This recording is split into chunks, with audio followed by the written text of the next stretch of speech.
if you want to hold a meeting in Teams, there are essentially 3 ways of doing it, but they all link to the same place. So that's what we're going to have a look at here. So I've gone into the Teams app and I've gone to my calendar. Now, if you use your calendar in Outlook, for instance, or on the office.com website, this is the calendar you'll see. It's your personal calendar. So if I just want to put in something into my calendar, I can hit New Meeting. So I've clicked on Calendar, New Meeting, and I can put in a title and I can put in a date and a time. And it will just go in as a standard calendar event. However, we've also got these 2 boxes, Add Required Attendees and Add Channel. This is where it all starts linking together. So I'll just do a little calendar event here just to say dentist appointment. It's today and it's 2 till 2:30. And you'll see it goes into my calendar. And like I say, if I go into Outlook, that will appear on my calendar there. It's all the same thing. So this would also work if you were having a meeting with someone who wasn't on Teams at all or wasn't on your system and it was going to be a phone call or a face-to-face meeting. Now you've got a couple of other options. Who is going to be in your meeting? It may be that you just want 1 or 2 people to be in your meeting. It may be that you want an entire team to be in your meeting. So if I just go to my chat, for instance, I can see that I've got a chat open here with one of the pupil accounts that we've got. As we know, chats can have not just one person in, they can have multiple people in. So you may have a group of people here and you want to all have a meeting. You can go to the chat and you can click on the Schedule a Meeting. Now you'll notice that before, where it said Add Required Attendees, we've now got Beatrice in there. And if this chat had lots of other people in, when we click on Schedule that meeting, it will have all those people in. So you see, what we could have done was within the calendar, I could have created a new meeting and put Beatrice in that way. Like so. So I'll just discard that. So you'll see that going into the chat and scheduling a meeting that way is exactly the same as just going into the calendar and scheduling a meeting and then adding Beatrice manually. I think you can now see where this is going. So if we go into a team, so here's a Year 6 team in the Maths channel. So you see I've got the different channels. If I pick this particular channel, I can click Meet there and the little arrow next to it, I can schedule a meeting. And you'll see now that whereas before it said select a channel, it's now actually got the channel in there and I can fill in the same information.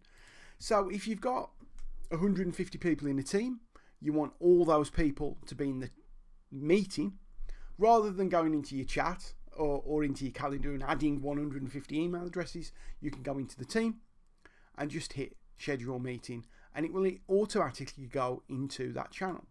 Again, we can go to our calendar and work the other way. We can schedule a meeting and we can pick a channel. So doing it that way is exactly the same as starting the scheduling in the team. So it's that thing, if when you create the meeting, you just have a little think about, who do I want to be in there? Is it someone I'm in a chat with? In which case, schedule it from the chat. Is it someone I'm in a team with and you want the team to be there? Schedule it within the team. Is it just for me? Put it in the calendar. But if you want to, you can go into the calendar and put it within a team. You can go into the calendar and invite certain people to that meeting. So for this, I'm going to do a new meeting. I will add it to my Year 6 Maths team and I will just put test meeting.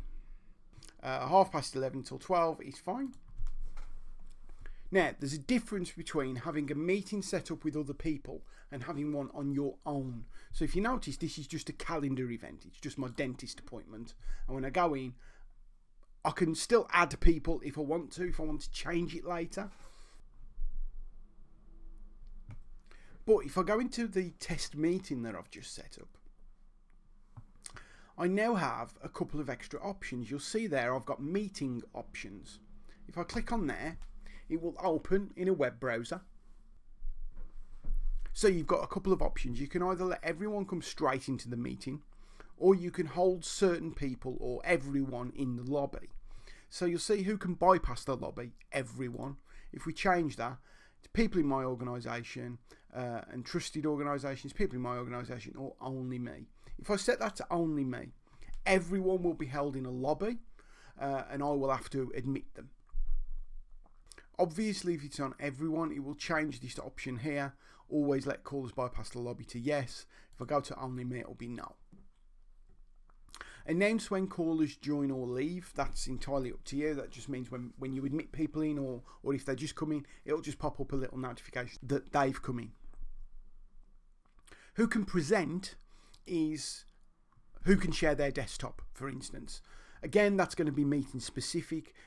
For some, you'll want it to only be you. For others, it'll be specific people. For others, it'll be everybody.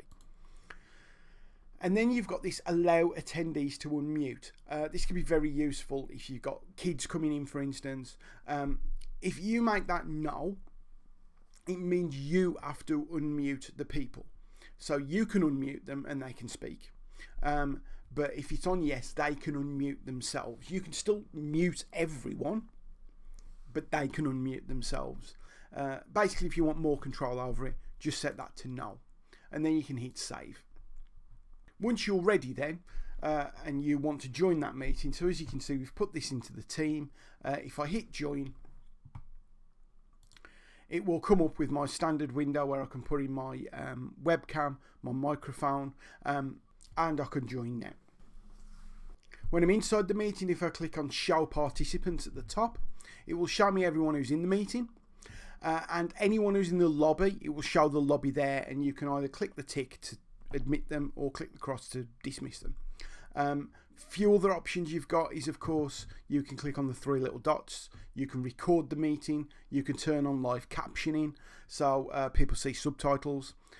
Your background effects is for your webcam, so you can blur your background and do things like that. When you've got multiple people in the meeting, you've also got a couple of options. You've got the gallery, which will show 4 webcams on the screen at once. You've got the large gallery, which will show 9. And then you've got the together mode. This will only be available if you've got the latest version of Teams.